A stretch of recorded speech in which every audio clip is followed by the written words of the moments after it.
Jonesboro, this is meteorologist Tim Root with your KLEK 102.5 forecast. A blend of sun and clouds in the low 70s today and a slight chance of a passing shower or thunderstorm this afternoon. Partly to mostly cloudy overnight, about 55 for the low. 70 to 75, partly sunny skies planned for Thursday, and it'll be about 75 to 80 Friday, mostly sunny.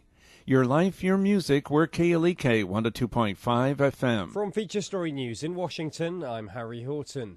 At least 5 people have died and hundreds are feared missing after a ferry capsized on Lake Victoria in Tanzania. A crunch summit's broken up in the Austrian city of Salzburg, with the EU rejecting the UK's Brexit proposals. And North Korean leader Kim Jong-un wants to complete denuclearization quickly and meet with Donald Trump again soon, according to South Korea's president. It's 9:01. Community Conversations is brought to you by Arkansas Early Learning, offering no-cost childcare in Jonesboro and Northeast Arkansas. Applications at arearlylearning.org. Arkansas Early Learning is a nonprofit organization. KLEK LP Jonesboro, the voice of Arkansas Minority Advocacy Council.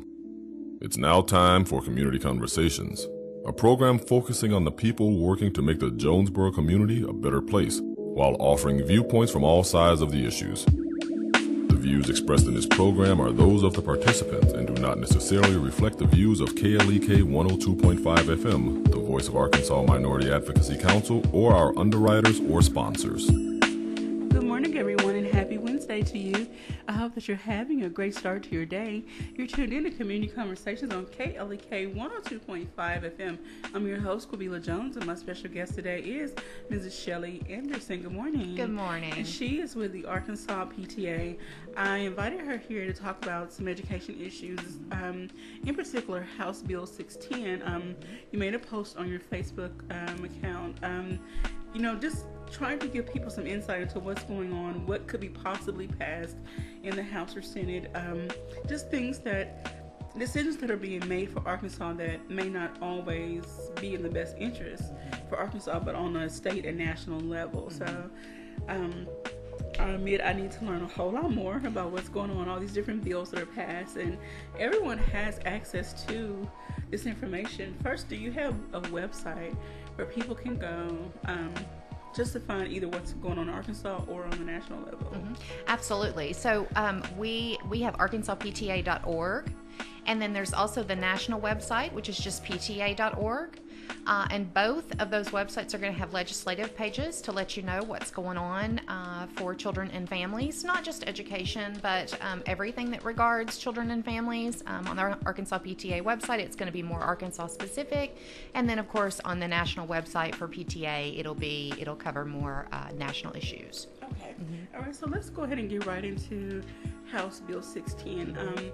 Break it down for us a little more, what it is, what the wording says, and what it would mean for not just Arkansas, but schools in general, public schools in general. Gotcha. So House Bill 610 was actually introduced in January of 2007 by Iowa Representative Republican Steve King. Okay. And this is going to be called it is called the Choices in Education Act of 2017. And essentially what it is to distribute federal funds for elementary and secondary education in the form of vouchers for eligible students, and to repeal a certain rule relating to nutritional standards in schools. Okay. Mm-hmm. So we've heard this word vouchers before. This is not a new term. Mm-hmm. We've heard the term vouchers 20, 30, maybe years. Mm-hmm. And so can you explain to us what a voucher is, or how that system works? Essentially what that is, and not to be confused with school choice. Okay. The reason that they use the word choice is because you can choose to send your kids to a public or a private, okay, including a charter school. So that's where the word choice comes from. Okay. However, what this would do is it would take some of the funding from public education that's paid for with our tax dollars and divert it into private and charter educations. So to put it in layman's terms, if you sent your kid to to private school, Okay. you could then get a tax write-off for the payment that you're paying for the tuition. Okay. And that comes from the tax dollars that we pay for public education. Okay, so go into a little more detail how this can affect the average family that don't have the option or the income to send their child to a private school. Well, therein lies the issue. Okay. We have found PTA, we're here for every child. Okay. And we have found that this actually sort of makes things a little less equal on the playing field. Okay. For our more underserved students. We have found that this is probably going to hurt our poorer schools, if you will, because it is an issue that most parents can't afford to send their kids to a private school. However, the argument is if you're given this tax break, maybe you could. But there's so many other issues that people tend to not think about. For instance, if you could put your child into a private school and you did get this tax break that helps you to afford it, can you then drive your kid to school because your kid no longer gets school bus? Okay. So, and then also, are you available to care for your child after school, or can you afford childcare? Because in private schools, they do not have to afford you any sort of after-school programs. And then it gets even bigger and even deeper. If your child has any sort of disability or anything like that, there is nothing in a private school setting that says that they have to provide for whatever that individual's needs are. Oh, wow. And I noticed also in the post you made, you mentioned about the IEPs, which is the individualized education plan, I believe it is. Plan. And I've had discussions with other individuals who work in the school systems by way of counseling and providing other therapeutic services. And a lot of children need those services. Yes. Because there are a lot of children with disability, and I hate to say disability, maybe learning or physical disabilities. There's a long list of what qualifies a student to receive the to get an IEP done. Right. And these are students that, you know, we don't want to treat them as if they're not normal. And I hate to use the word normal, but what's normal? we don't. These are students though that do need that specialized Right. care, that special attention, to get the education that they need, Right. and to be successful, functioning students within the school system. So, Right. Okay. Why? Is there any literature that, you know, states maybe why they would do away with that, or why those options are not available in a private school setting? That's kind of a double-loaded question. Okay. I'm sorry. That's okay.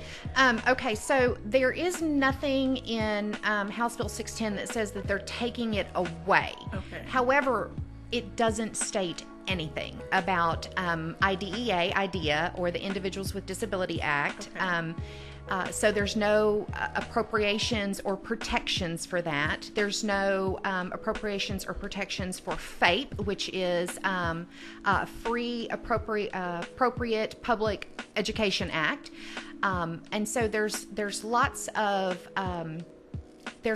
things that were negated or missed, if you will. So that's what leads us to believe that since that is not something that they're addressing, it's not necessarily something that is an issue for them, if you will. And so because of these things, because more children may be diverted into the private or the charter sector, they may not necessarily receive these services that they need.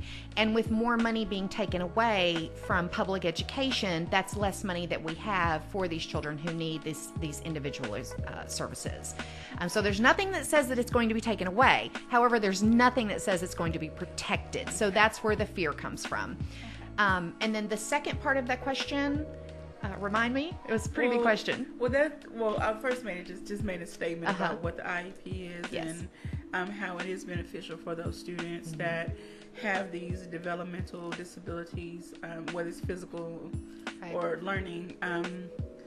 How it does affect their ability to learn in a quote unquote normal structure setting, and they do need those protections. Right. They do need that specialized care. One thing I was thinking of as you were talking, we have seen across the nation teachers, licensed, qualified teachers, are leaving the classroom due to some of those same things.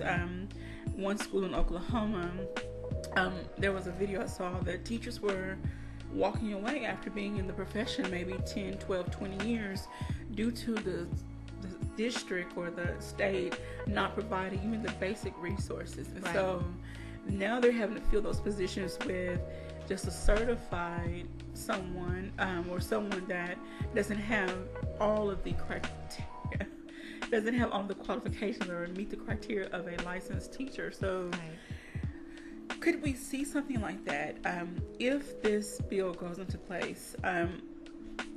Goes into play. Will we see, or could we see, teachers leaving the classroom due to lack of resources? Yeah. Maybe moving over to the private charter sector because they think it's better. Right. And then our students are still suffering. Yeah. In the long run. Absolutely. Well, that actually is already a pretty big issue. Retention, especially in the state of Arkansas, where certified teachers are concerned, is a big deal. Teachers are bogged down these days with all kinds of paperwork and rules, and they're not there to be political. They're there to take care of our kids and to teach our kids and to do what their heart has called them to do. We put a lot on our teachers, and we don't pay them enough to deal with it. So retention has become a big issue. Honestly, there are very few teachers that I know of that don't have some sort of second job, even if it's just selling Avon or whatever. Our teachers do not make enough money to do the jobs that they do. They're more than just reading, writing, and arithmetic. These teachers provide, in some cases, almost stability for students. They're a sounding board for what their dreams and aspirations are. Our teachers deserve everything, and 1 week out of the year called Teacher Appreciation in my mind just isn't enough. However, I will tell you that I'm very proud of our governor. He has just recently given our teachers a statewide raise, with more to come, a promise of more to come. It's never enough. No. We always want more, but it's a good start that our Arkansas legislators are starting to see the importance of our good certified teachers and the retention that we need to keep them around. So, all right.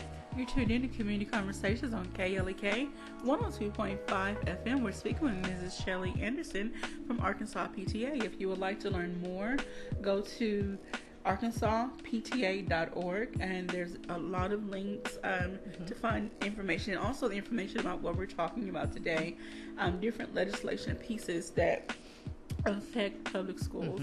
And so get to know what's going on, especially for the state of Arkansas. If you have a child in school, you know someone that has a child in school, please go and learn about the different pieces of legislation that is going before the Senate and House floor, and get to read the wording and understand it so that you can pass on the information to someone else. Now, are there going to be any issues on the ballot this November that affect education? At this point, of course, I'm sure that there will be. Okay. I can't tell you exactly what they are. Okay. We do tend to watch those as closely as we can. Sometimes things do sneak up. However, you mentioned if somebody wants to go and do their research, absolutely do your research. But I will tell you, for $5, you can become a state PTA member, whether your school has it or not, and I will send you those legislative updates so that you know what's going on. For us, it's all about communication and education. Okay. So we do try to keep our parents educated as to what's going on and communicate with them when they need to stand up and call their legislators, or if something is, good for our students. Because not everything is bad. Some things are good. Yes. Now, I'm glad you mentioned about parents, getting more involved. What are the numbers like now, or have you looked at statistics recently about how many parents are actually involved, or just not parents necessarily, individuals in the state of Arkansas? Have you looked at the numbers lately? Involved in PTA. In PTA. Our PTA last year, I think we had about 20,000 statewide. We're looking at about 4 million nationwide. That is down dramatically from years past. I'm not sure what has happened, but it's funny. Almost when we were told we couldn't have a voice, we had a big voice. And now that the law, the Every Student Succeeds Act, the law says that we are to be meaningfully consulted. The law says we're allowed to have a voice. Now we're stepping back and saying, oh, you take care of it. No. So I'm not sure why we're taking this backward step, but in the meantime, we're paying attention to nonsense in the news and we're missing what's really going on. Do you think when people hear, I know we had this conversation before, when people hear PTA, they think fundraisers and meetings at school, and they have a different idea of what PTA actually is. And that's perfectly understandable because that's what they see at their local level. That's what the PTA at any school is doing. They're raising funds to help promote their school, give students a little bit of an extra edge as far as maybe some extra services or even just extra playtime, a new recess or not a recess, but a new playground, a new library books, things like that. Helping to meet needs within the school. Okay. So that's generally what happens at the local level. However, they're not doing that without doing some programs. Okay. And those programs are gonna look like things like Red Ribbon Week and scholarships. And so PTA is not just about fundraising. That's just the necessary evil, the vehicle, if you will, in order to get us to the where we want to be. Now, once you get away from that local level and you advance to say a council level, which is more regional, and then even to go from there to the state level and on to the national level, that's where you'll see the advocacy efforts grow. Because we're no longer tied to having to do the fundraising at the local level to promote that local school.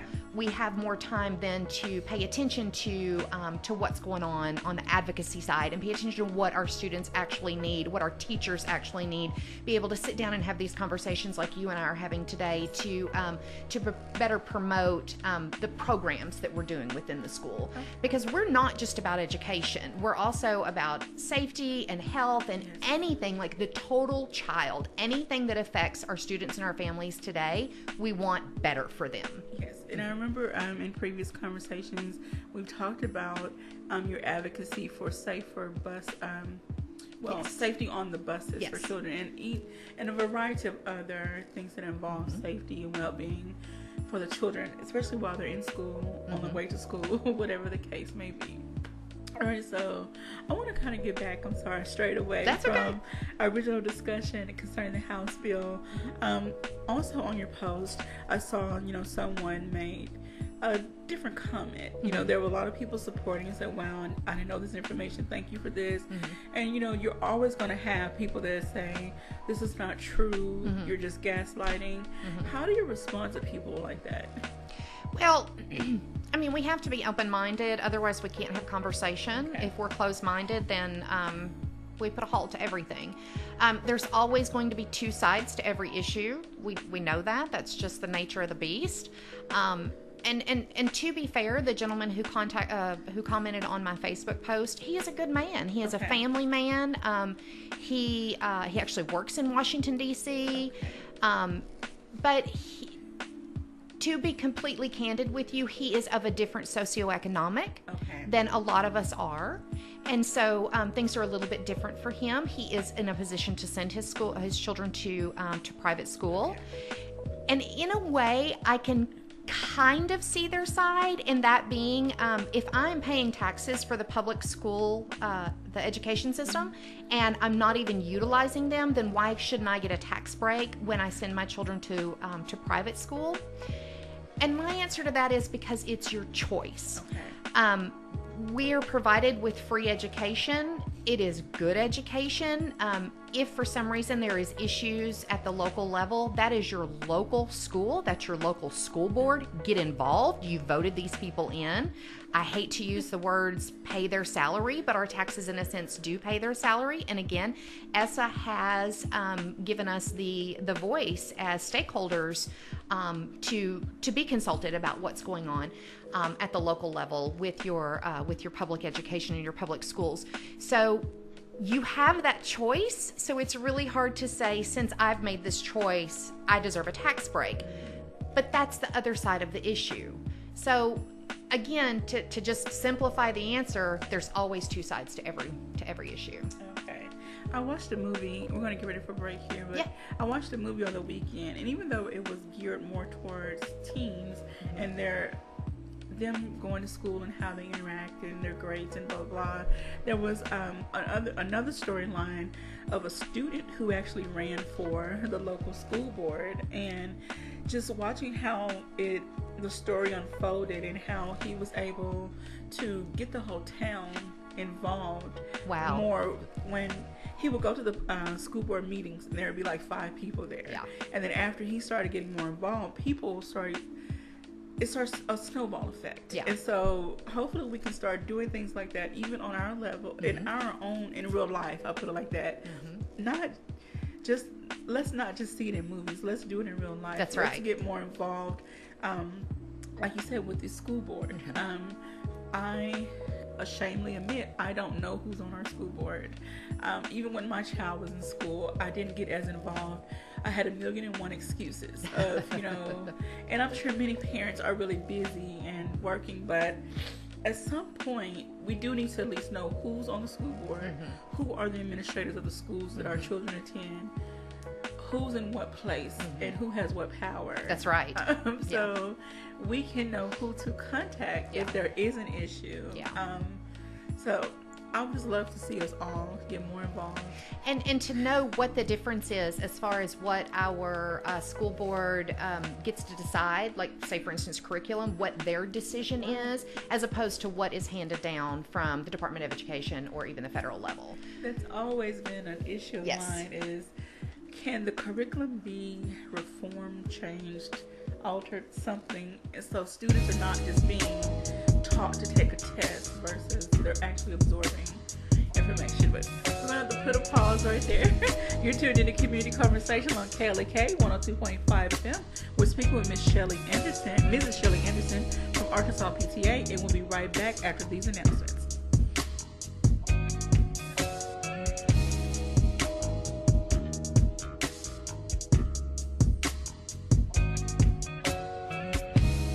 You're listening to Community Conversations on KLEK 102.5 FM. We'll be right back.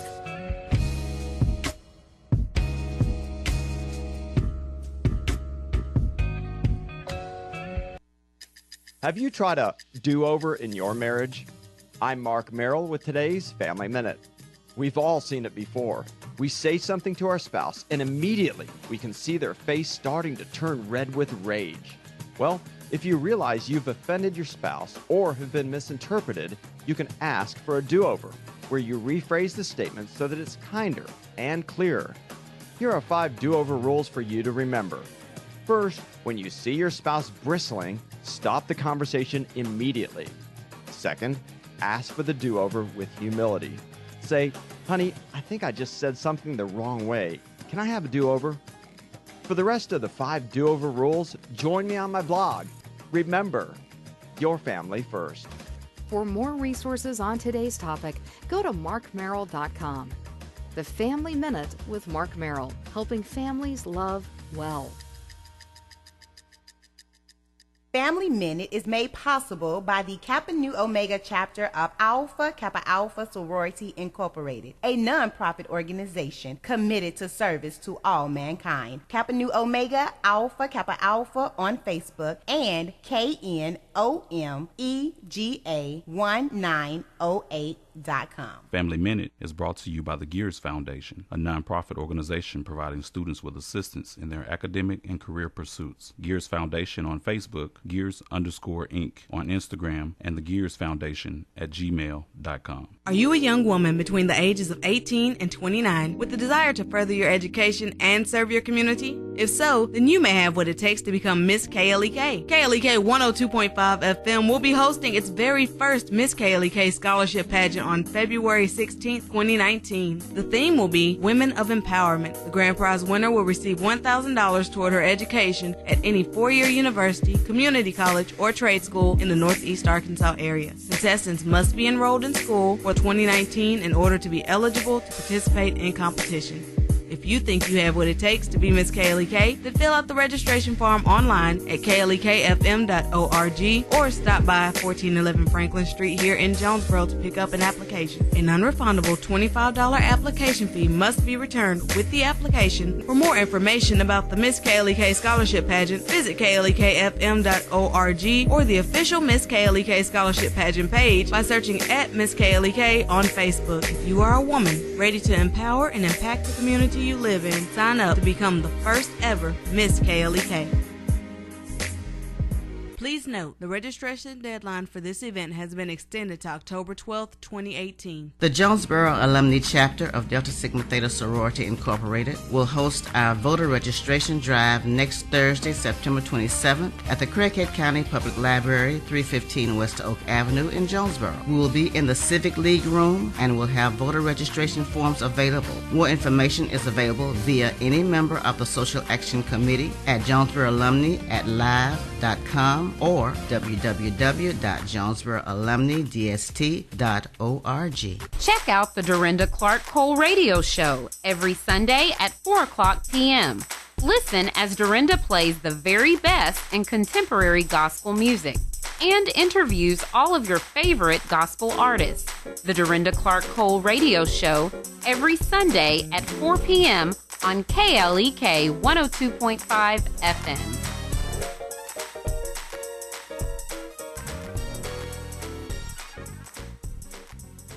House of Details, located at 3217 Herb Street, Suite C, is a proud supporter of KLEK, offering detailing on any type of vehicle: waxing, clear coat protection, basic wash, hand wash, shampoo, interior cleaning, buffering, headlight restoration, pickup, delivery, and more, with a motto of, anything mean, we can clean. Details available via Quentin Bogard at 870-273-5187. House of Details on Facebook and houseofdetailsjonesboro.com.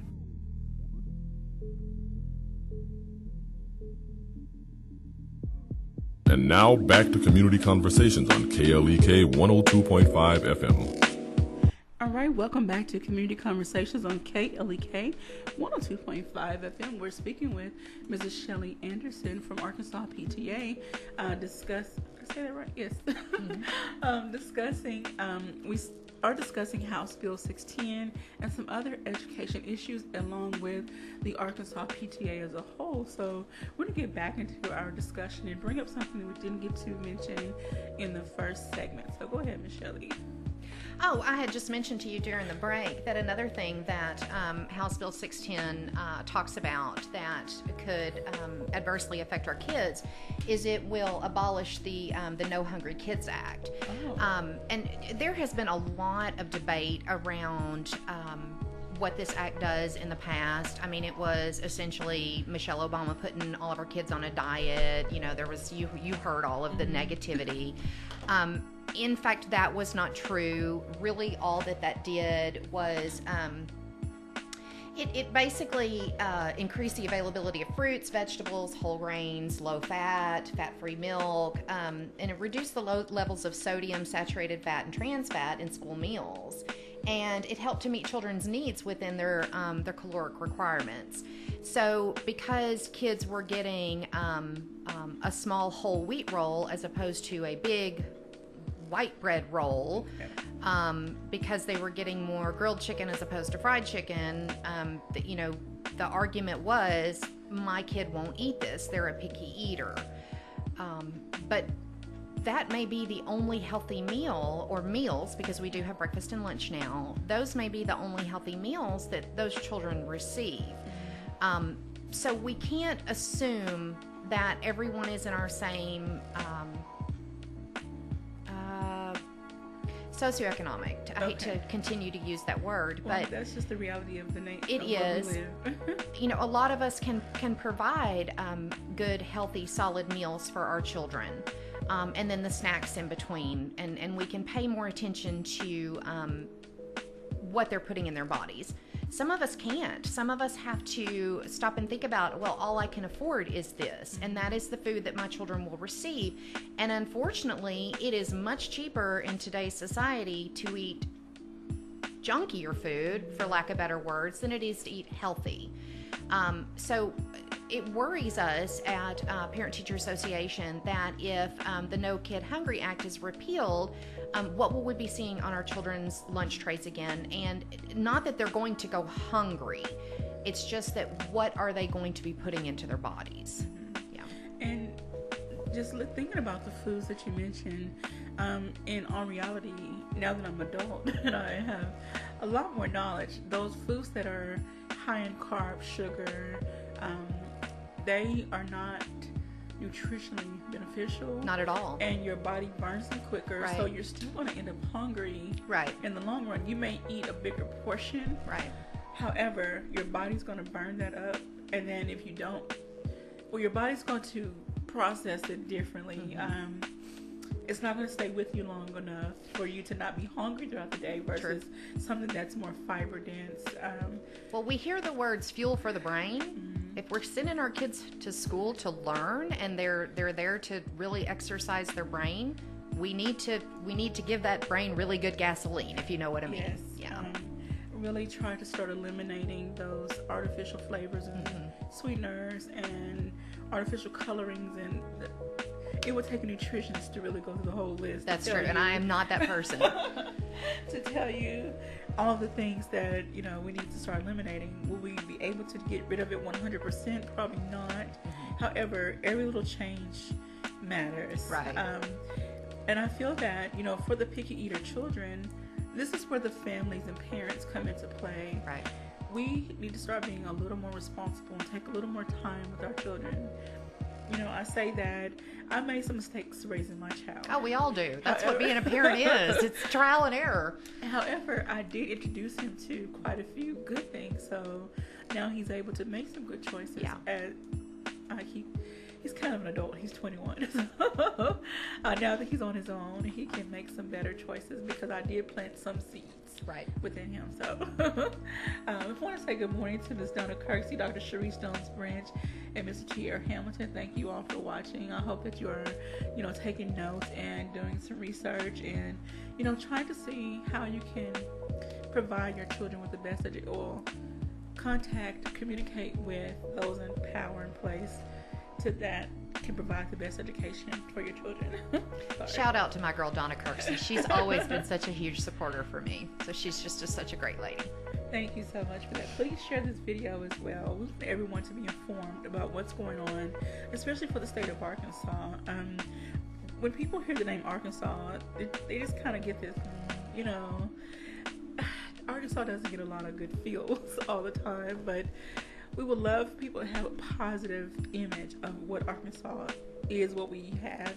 We have a lot of valuable resources here. We do, and we have a lot of really bright people who want the best for our communities. And oh my gosh, I have been shocked at the number of people who serve in the community. I mean, it's overwhelming the amount of volunteerism and community partnerships, and I was just so blessed whenever I moved here to become a part of all of that. I've become so rooted in this community.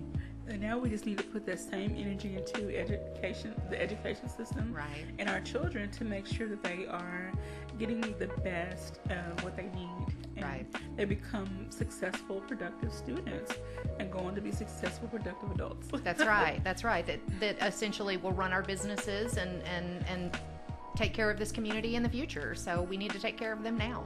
Yes, ma'am. All right, so let's get into some more education-related items concerning the things that PTA discusses or covers. So, along with safety, along with the House bill, what are some other pieces of legislation that we need to be aware of? I need to go to the website. Well, the biggest thing that we've been dealing with recently has been the new ESSA law, the Every Student Succeeds Act. The state of Arkansas has turned in their ESSA plan to the Department of Education Ms. DeVos, and they have approved it. So Arkansas is now working under their ESSA plan, and that's something that we were huge proponents of. We traveled the state to educate parents and stakeholders on what ESSA meant to their child and what it meant to them as a family. But now that that's taken care of, everything's kind of calmed down a little bit. We will be going into a new legislative session, so there's no telling what's coming up on the horizon. But we'll continue to watch that. First and foremost, Parent-Teacher Association is an advocacy group. I know you mentioned fundraising earlier. That's at the bottom of our list. Okay. First and foremost, we're an advocacy group, so we'll continue to watch exactly what's going on. We try to keep our ear to the ground to listen to conversations before they actually get written as bill, just so that we kind of know what's happening. And we have lots of really wonderful partners who do the same too. So we feel pretty confident that if we miss something, that one of our partners will come forth and say, hey, this is what I've heard. This is something we need to be watching for. But right now, the waters are calm. Okay. Knock on wood. Okay. All right, so I do want to let everyone know on your ArkansasPTA.org website, you have a tab that says programs. Yes. And so, again, if you would like to learn more information about what the Arkansas PTA does, what they're involved in, go to their website, click on programs. You have family engagement, health and safety, arts and education. And these are just the basic. These can be broken down. Absolutely. Into millions of pieces. Yes. Under family engagement, it says, research shows that family engagement promotes student success. Yes. Students with involved parents are more likely to earn higher grades, pass their classes, attend school regularly, have better social skills, and go on to post-secondary education. There's some more that you can read for yourself. So let's really get it. Let's talk about that. Okay. Had this discussion a little bit yesterday, even though it was related to arts, which we'll get to that tab. But when students are engaged with more, especially their parents and their families, and they're engaged in other activities, they do become more successful students. Absolutely. So, every study shows that.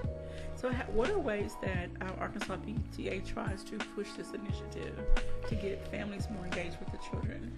Well, I mean, it can be something as simple as just trying to make your parent-teacher conferences, having that open line of communication, and we understand that a lot of us are working parents today. Most of us are two-parent working households, so it is really, really tough. But if you have that open door sort of policy with your teacher to let them know that you are behind them, and that you are behind the education that they're providing your child, you have that open communication, then you're already engaging.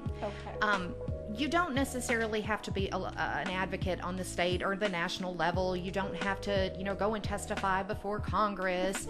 But if you just have that communication with the teacher, and it can be something as simple as email or text message, just to let that teacher know that that you have their back, and that, I hate to say if your kid's screwing up, but hey, if they're getting out of line at school, the teacher feels more confident to reach out to you, to know that you are going to be receptive to say, what can we do to make things better for this kid? Because the vast majority of teachers really, really care about our kids and only want what's best for them. But they're in kind of a tricky situation these days. The world has changed, and a lot of times we tend to blame our teachers for the mistakes or the issues that our children might actually have. So teachers have become a little bit fearful, if you will, because they don't want confrontation. They're just there to teach kids. So if you make it clear to that teacher, hey, I've got your back. You are in charge, and I have got your back. You let me know, if my kid is not necessarily excelling in one area, or if they're acting out in another, you let me know.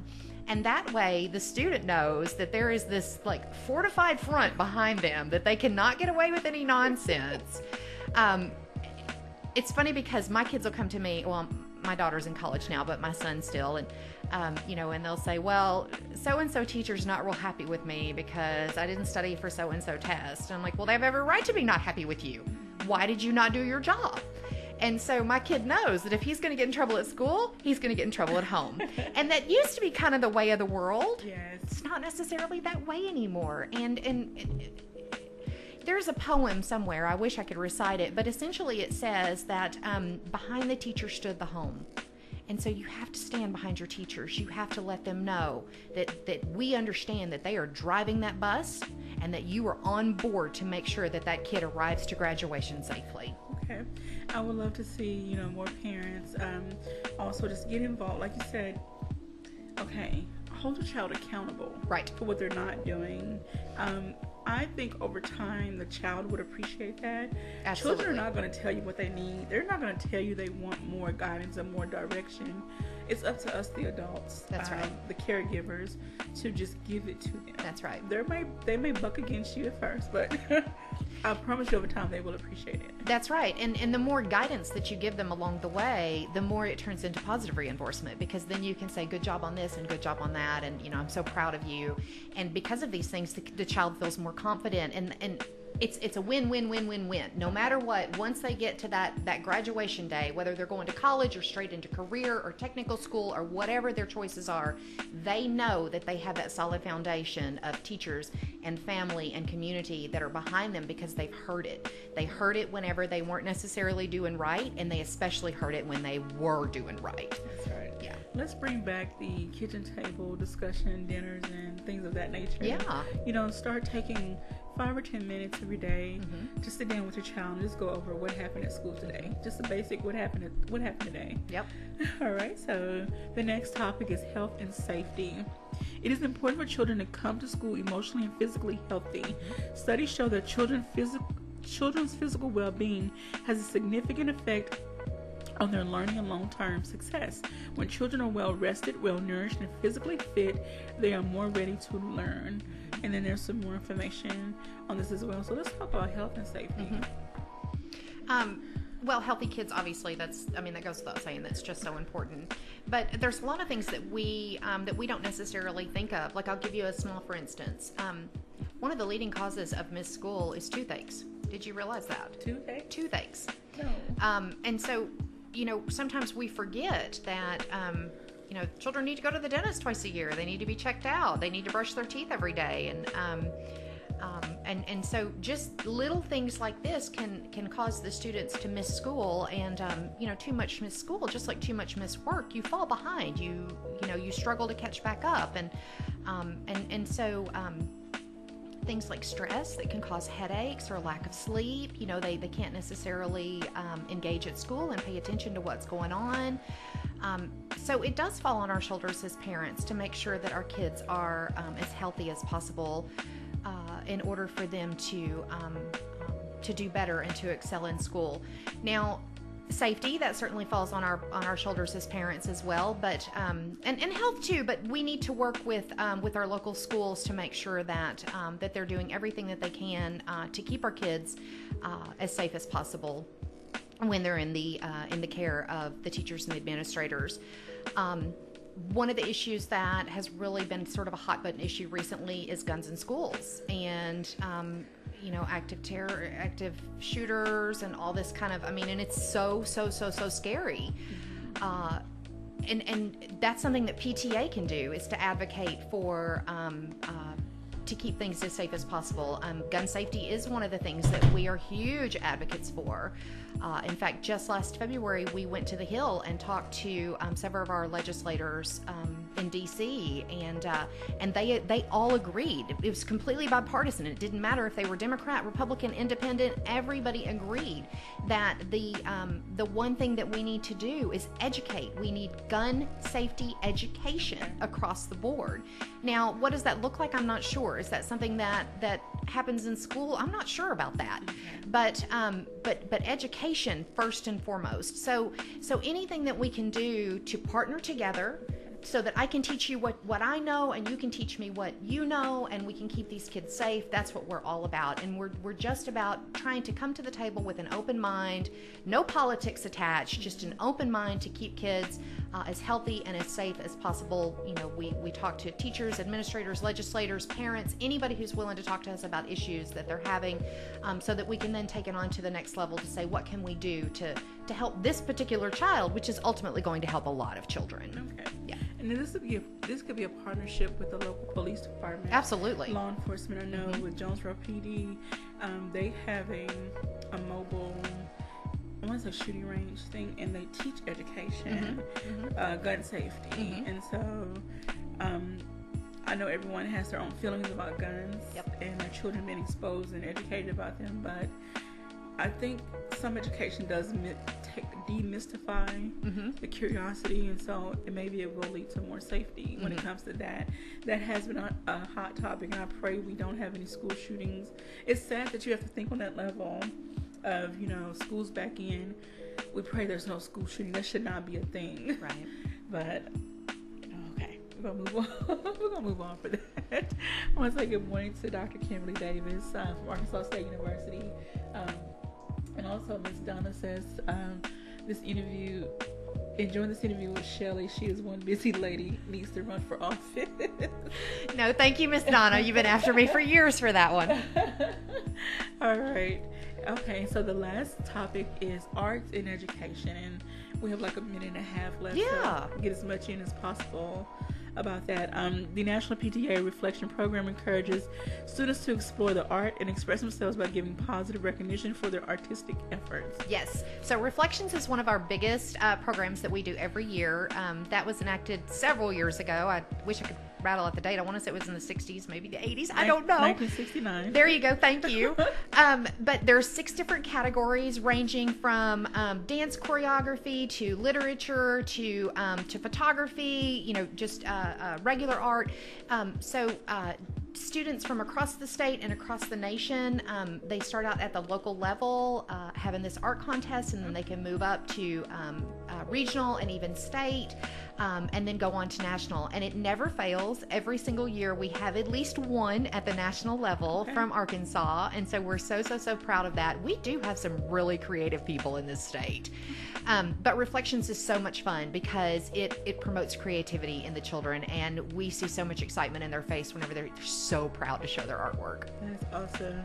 So I want to just say there's so much more information that is located on the Arkansas PTA website.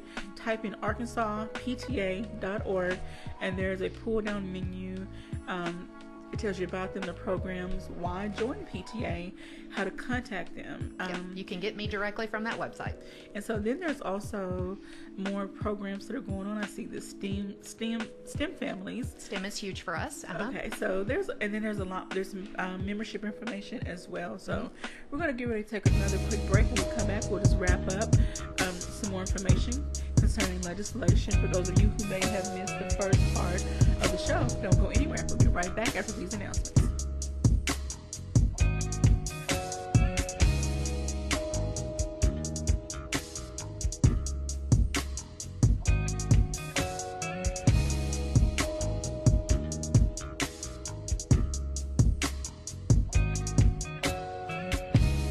You're listening to Community Conversations on KLEK 102.5 FM.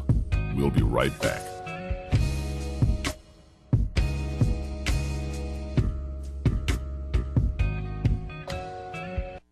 We're back with Money Matters. I'm Alfred Edmond Jr. When it comes to improving the economic health of black communities, does buying black really matter?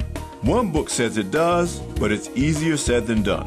Our Black Year, One Family's Quest to Buy Black in America's Racially Divided Economy by Maggie Anderson with Ted Gregory is a story of what happens when Maggie and husband John Anderson pledged to spend only with black-owned businesses for a year in order to create jobs and spur entrepreneurship. The effort, which took place in 2009, was eventually dubbed the Empowerment Experiment. You can learn more about it at eefortomorrow.com. There are a number of new apps you can download designed to help consumers identify and find black-owned businesses. Websites such as Izania.com will help you identify a range of goods and services being provided by black entrepreneurs. I'm Alfred Edmond Jr. for Money Matters, a product of American Urban Radio Networks. Money Matters is made possible by the Jonesboro Alumni Chapter of Delta Sigma Theta Sorority Incorporated, a nonprofit organization dedicated to uncompromising commitment to communities, service, leadership, empowerment. www.jonesboroalumnidst.org. Money Matters is brought to you by the Gears Foundation, a nonprofit organization providing students with assistance in their academic and career pursuits. Gears Foundation on Facebook, Gears_Inc. on Instagram, and the Gears Foundation at gmail.com. Money Matters is brought to you by Bancorp South, offering checking, savings, loans, credit cards, and wealth management. 5 locations in Jonesboro to serve you. www.bancorpsouth.com or 870-972-9800. Meineke of Jonesboro is now Starks Auto Service, a full-service auto repair and vehicle maintenance center, offering engine and transmission repair, brake service, tires, oil changes, and more, performed by ASE certified mechanics. Starks Auto Service, 2813 South Caraway Road in Jonesboro, 870-204-7112. Starks Auto Service, Jonesboro.com. KLEK thanks CJ Pepper and the staff of Life Strategies Counseling Incorporated for helping people through hard times in life such as depression, family issues, stress, abuse, and more. They offer counseling and therapy for all ages, individuals, families, and groups. They are located at 1217 Stone Street. Phone number 1-866-972-1268 or online at lscihelp.com. The Mu Omicron Lambda chapter of Alpha Phi Alpha Fraternity Incorporated was established on January 1st, 1977, originally serving Blytheville, Arkansas, and now serving Jonesboro, Blytheville, Osceola, Marion, and West Memphis, Arkansas. Today, the chapter continues to make an impact by focusing on Alpha's national community outreach initiatives such as My Brother's Keeper, A Voteless People is a Hopeless People, Go to High School, Go to College, Project Alpha, Boy Scouts, and the March of Dimes. The Mu Omicron Lambda chapter of Alpha Phi Alpha Fraternity Incorporated is committed to Alpha's mission of developing leaders, promoting brotherhood and academic excellence, while providing service and advocacy to the community. More information about the Mu Omicron Lambda chapter of Alpha Phi Alpha Fraternity Incorporated is available at MOL Alphas on Facebook or via email at molalphas@gmail.com. The McDaniel Law Firm, 400 South Main Street in Jonesboro, is a firm believer in justice and equality for the minority community. The McDaniel Law Firm has fought for our rights for over 44 years. The McDaniel Law Firm offers legal help for wrongful death as well as trucking and automobile accidents. Bobby and Brett McDaniel are available for a free consultation at 870-336-4747 or at www.mcdaniellawyers.com. Hello, I'm Officer Victoria Evans. I have always had a desire to help others in need and to be an example and role model to young women by encouraging them to never give up on their dreams. My dream was to become a police officer and to serve my community. In 2016, that dream became a reality, and it is the most rewarding experience of my life. Now I want to let you know about the same opportunity. The Jonesboro Police Department will conduct testing every month for patrol officers. Applications are available online at jonesboropolice.com or at the Police Department, 1001 South Caraway Road. The Jonesboro Police Department offers a competitive salary, health, and retirement benefits, top-of-the-line training, and most importantly, the chance to make a difference in the Jonesboro community. Join me in making Jonesboro a better place. The Jonesboro Police Department is an equal opportunity employer, and women and minorities are especially encouraged to apply. More information is available at 870-935-5657. And now back to Community Conversations on KLEK 102.5 FM. All right, welcome back to the last segment of Community Conversations on KLEK 102.5 FM. We're speaking with Mrs. Shelly Anderson from Arkansas PTA. We're going to wrap up this segment by reintroducing House Bill 610 for those of you who may have missed the very beginning, and just talk about another another topic that is located on the website, which is male engagement. Absolutely. Which we can never talk about that enough. Never. And we need a whole nother hour for that. But all right, Ms. Shelly, so please reintroduce us to House Bill 610. Give us, some synopsis of what it is. So essentially, House Bill 610 would repeal the Elementary and Secondary Education Act of 1965, also called ESEA. Okay. And what that would do is limit the authority of the Department of Education, making a direct dramatic shift in how public schools are funded. The Department of Education will only be authorized to administer education funding in federal blocks, grants to states, and a portion of which would have to be administered to private schools and charter schools.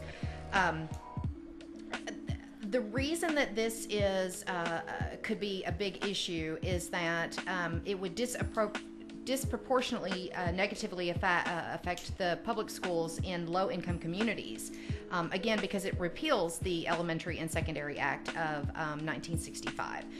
You would begin to see issues with your Title I funding and the IDEA, the Individuals with Disabilities Act, and it also talks a lot about doing away with the No Hungry Kids Act. So all of these things could adversely affect our children that maybe need that little extra help, and certainly need good healthy meals. Okay. Yeah, it's hard to wrap it all up in one little, but anyway, that's what it kind of boils down to.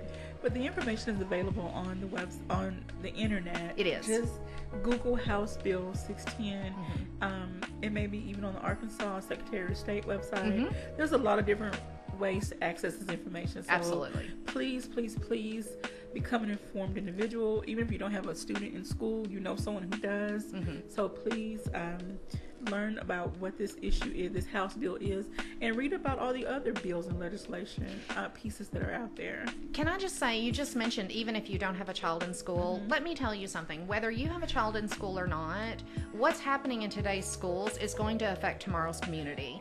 So these are our future leaders of the community. These are our future business owners. These are our future bosses. And so whether you have a child or not, it's still going to affect everything that that is you, right down to your property value. I mean, we want to keep our community strong and viable. We want to have business prospects. The only way that we can do that is by having a new generation that that will rise to the occasion. Okay.